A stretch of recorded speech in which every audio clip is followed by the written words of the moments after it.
नमस्कार साथियों, कहानी मेरी जुबानी में आज प्रस्तुत है सुभद्रा कुमारी चौहान जी द्वारा लिखित कहानी जिसका शीर्षक है किस्मत। भौजी, तुम सदा सफेद धोती क्यों पहनती हो? मैं क्या बताऊं मुन्नी। क्यों भौजी, क्या तुम्हें अम्मा रंगीन धोती नहीं पहनने देती? नहीं मुन्नी, मेरी किस्मत ही नहीं पहनने की। अम्मा भी क्या करे। किस्मत कौन है भौजी? वो भी क्या अम्मा की तरह तुमसे लड़ा करती है और गालियां देती है? 7 साल की मुन्नी ने किशोरी के गले में बाहें डालकर पीठ पर झूलते हुए पूछा, किस्मत कहाँ है भौजी, मुझे भी बता दो। सिल पर का पिसा हुआ मसाला कटोरी में उठाते हुए किशोरी ने एक ठंडी सांस ली। बोली, किस्मत कहाँ है मुन्नी, क्या बताऊं। आंचल से आंसू पोंछकर किशोरी ने तरकारी बघार दी। खाना तैयार होने में अभी आधे घंटे की देर थी। इसी समय मुन्नी की माँ गरजती हुई चौके में आई। बोली, 10 साढ़े 10 बज रहे हैं, अभी तक खाना भी नहीं बना। बच्चे क्या भूखे ही स्कूल चले जाएंगे? बाप रे बाप, मैं तो इस कुलच्छनी से हैरान आ गई। घर में ऐसा कौन सा भारी काम है जो समय पर खाना भी तैयार नहीं होता? दुनिया में सभी औरतें काम करती हैं, या तू ही अनोखी काम करने वाली है? एक सांस में मुन्नी की माँ इतनी बातें कह गई और पटा बिछाकर चौके में बैठ गई। किशोरी ने डरते डरते कहा, अम्मा जी, अभी तो 9 भी नहीं बजे हैं, आधे घंटे में सब तैयार हो जाता है, तुम क्यों तकलीफ करती हो? चिमटा खींचकर किशोरी को मारती हुई सास बोली, तू सच्ची और मैं झूठी। 10 बार रांड से कह दिया कि जबान न लड़ाया कर, पर मुंह चलाए ही चली जाती है। भूली किस घमंड में है। तेरे सरीखी 50 को तो मैं उंगलियों पर नचा दूं। चल हट, निकल चौके से। आंख पोंछती हुई किशोरी चौके से बाहर हो गई। जरा सी मुन्नी अपनी माँ का ये कठोर व्यवहार विस्मय भरी आंखों से देखती रह गई। किशोरी के जाते ही वो भी चुपचाप उसके पीछे चली गई, किंतु तुरंत ही माता की डांट से वो लौट पड़ी। इस घर में प्राय प्रतिदिन इस प्रकार होता रहता था। बच्चे खाना खाकर समय से आधा घंटा पहले ही स्कूल पहुंच गए। खाना बनाकर जब मुन्नी की माँ हाथ धो रही थी, तब उनके पति राम किशोरी मुवक्किलों से किसी प्रकार छुट्टी पाकर घर आए। सुनसान घर देखकर बोले, बच्चे कहाँ गए सब? नथुने फुलाती हुई मुन्नी की माँ ने कहा, स्कूल गए, और कहाँ जाते? कितना समय हो गया, कुछ खबर भी है? घड़ी निकालकर देखते हुए राम किशोर बोले, अभी 9:30 ही तो बजे हैं, मुझे कचहरी भी तो जाना है ना। मुन्नी की माँ तड़प कर बोली, जरूर तुमने सुन लिया होगा, दुलारी बहू ने 9 कहा था और तुम 9:30 पर पहुंच गए, तो इतना ही क्या कम किया? तुम उसकी बात झूठी होने दोगे? मैं तो कहती हूँ कि इस घर में नौकर चाकर तक का मान मुलाहिजा है, पर मेरा नहीं। सब सच्चे और मैं झूठी। कह के मुन्नी की माँ जोर से रोने लगी। मैं तो ये नहीं कहता कि तुम झूठी हो, घड़ी ही गलत हो गई होगी, और फिर इसमें रोने की तो कोई बात ही नहीं है। ये कहते कहते राम किशोर जी स्नान करने चले गए। वो अपनी स्त्री के स्वभाव को अच्छी तरह जानते थे। किशोरी के साथ वो कितना दुर्व्यवहार करती है, ये भी उनसे छिपा ना था। जरा जरा सी बात पर किशोरी को मार देना और गाली देना तो बहुत मामूली बात थी। यही कारण था कि बहू के प्रति उनका व्यवहार बड़ा ही आदर और प्रेम पूर्ण था। किशोरी उनके पहले विवाह की पत्नी के एकमात्र बेटे की बहू थी। विवाह के कुछ ही दिन बाद निर्दयी विधाता ने बेचारी किशोरी का सौभाग्य सिंदूर पोंछ दिया। उसके मायके में कोई ना था। वो अभागिनी विधवा सर्वथा दया की ही पात्र थी। किंतु जो जो मुन्नी की माँ देखती कि राम किशोर जी का व्यवहार बहू के प्रति बहुत ही स्नेहपूर्ण होता जाता है, त्यों त्यों किशोरी के साथ उसका द्वेष भाव बढ़ता ही जाता। राम किशोर जी अपनी इस पत्नी से बहुत दबते थे। इन सब बातों को जानते हुए भी वो किशोरी पर किए जाने वाले अत्याचारों को रोक ना सकते थे। 100 बात की एक बात तो ये थी कि पत्नी के खिलाफ कुछ कहकर वे अपनी खोपड़ी के बाल ना नुचवाना चाहते थे, इसलिए बहुधा वे चुप ही रह जाया करते थे। आज भी जान गए थे कि कोई बात जरूर हुई है और किशोरी को ही भूखी प्यासी पड़ा रहना पड़ेगा। इसलिए वो कचहरी जाने से पहले किशोरी के कमरे की तरफ गए और कहते हुए बोले कि बेटी, भूखी ना रहना बेटी, रोटी जरूर खा लेना, नहीं तो मुझे बड़ा दुख होगा।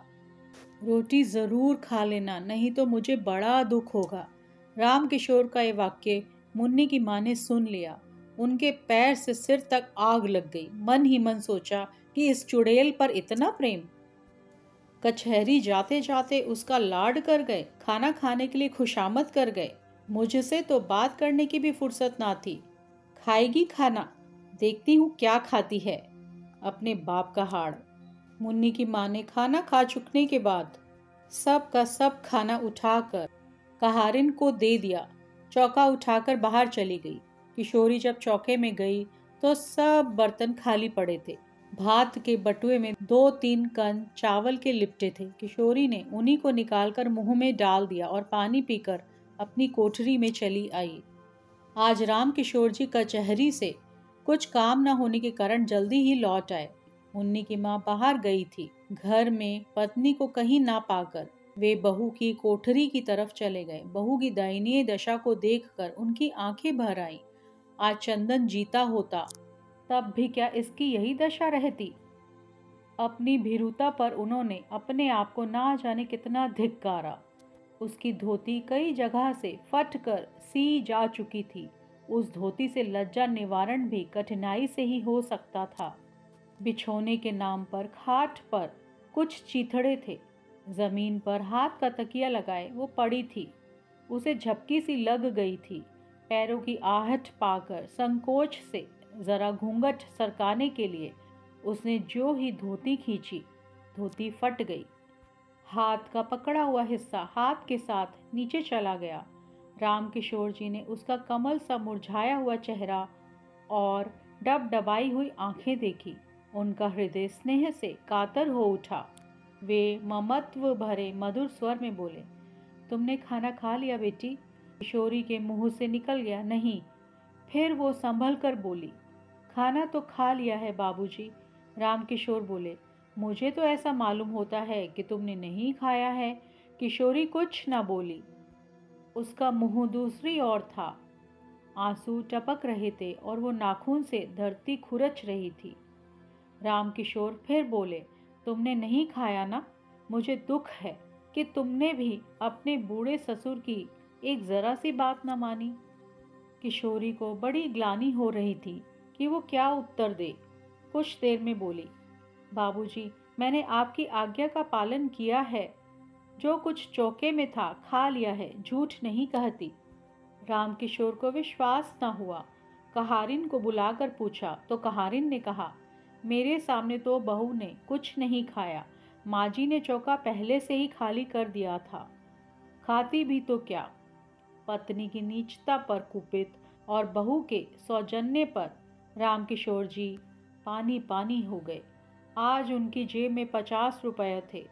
उसमें से 10 रुपये निकालकर वे बहू को देते हुए बोले, ये रुपये रख लो बेटी, तुम्हें यदि ज़रूरत पड़े तो खर्च करना। इसी समय आंधी की तरह मुन्नी की माँ ने कोठरी में प्रवेश किया। बीच से ही रुपयों को झपट कर छीन लिया। वो किशोरी के हाथ तक पहुँचने भी ना पाए थे। गुस्से से तड़प कर बोली, बाप रे बाप, अंधेर हो गया। कलयुग जो ना करावे सो थोड़ा है। अपने सिर पर की चांदी की तो लाज रखते। बेटी बहू के सूने घर में घुसते तुम्हें लाज भी ना आई। तुम्हारे ही सर चढ़ाने से तो इतनी सर चढ़ी है। पर मैं न जानती थी कि बात इतनी बढ़ चुकी है। इस बुढ़ापे में गड़े ही में जाके गिरे। राम राम, इस पापी के बोझ से तो धरती दबी जाती है। वो तीर की तरह कोठरी से निकल गई। उनके पीछे ही राम किशोर भी चुपचाप चले गए।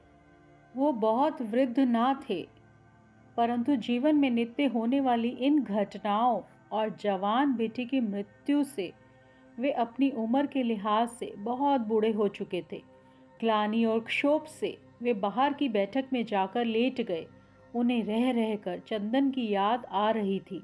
तकिए में मुंह छिपाकर वो रो उठे। पीछे से आकर मुन्नी ने पिता के गले में बाहें डाल दी। पूछा, क्यों रोते हो बाबू? रामकिशोर ने विरक्त भाव से कहा, अपनी किस्मत के लिए बेटी। सवेरे मुन्नी ने भौजी के मुंह से भी किस्मत का नाम सुना था और उसके बाद उसे रोते हुए देखा। इस समय जब उसने अपने पिता को भी किस्मत के नाम से रोते हुए देखा तो उसने विस्मित होकर पूछा, किस्मत कहाँ रहती है बाबू? क्या वो अम्मा की कोई लगती है? मुन्नी के इस भोले प्रश्न से दुख के समय में भी रामकिशोर जी को हंसी आ गई और वो बोले, हाँ, वो तुम्हारी माँ की बहन है। मुन्नी ने विश्वास का भाव प्रकट करते हुए कहा, तभी वो तुम्हें भी और भौजी को रुलाया करती है। ये कहानी सुनने के लिए आपका दिल से धन्यवाद। आपका दिन शुभ हो।